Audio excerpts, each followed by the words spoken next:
I would like to kick off our conversation on a very simple question. What difference has your participation made in decision-making forums?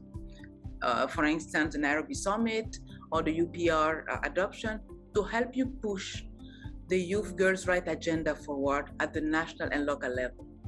The floor is yours. Thank you, Diene.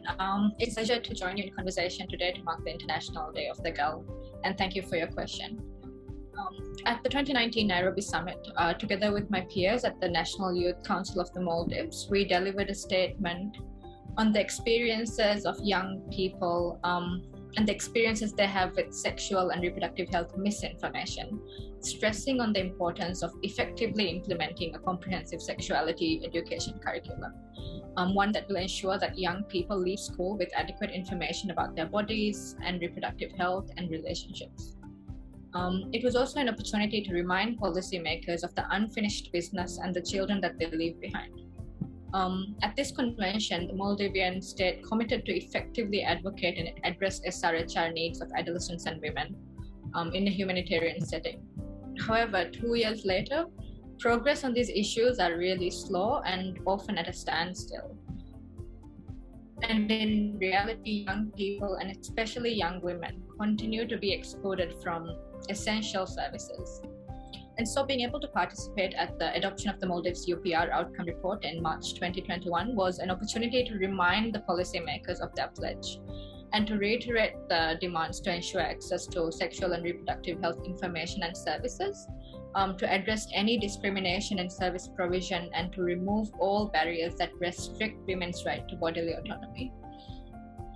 But more importantly, I think these platforms and these forums are an opportunity for young girls to keep reminding policymakers that young people are going to continue speaking up and demanding that their rights are met.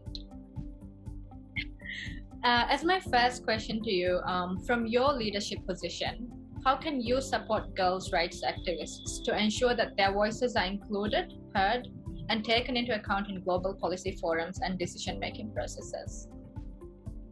Thank you for that question, Sara. It's very important. You know, from my leadership position, I don't work alone. I work with a much big team that can help me support all younger everywhere. And that's what need to be, understand. UNFPA is a big family covering the entire planet. So from every side of the planet, we can strive and help young girls. So, and you know better than me that in the era of digital revolution, young voices leverage their digital footprint to amplify their voices, their ideas. So wherever you sit, if you have access to internet and equipped with the right skills, you can make sure you are heard at the highest level possible. And UNFPA, we tend to facilitate that around the world for young girls. The big challenge, of course, is millions of girls do not have access and skills, and girls even less than boys. So this is among our priority at UNFPA to address, and closing the gender gap and equipping girls with knowledge on how to exercise the leadership skill and have their own agencies, their access to information, right, and choices, because that will make a difference in their life and they would be able to more contribute to sustainable development.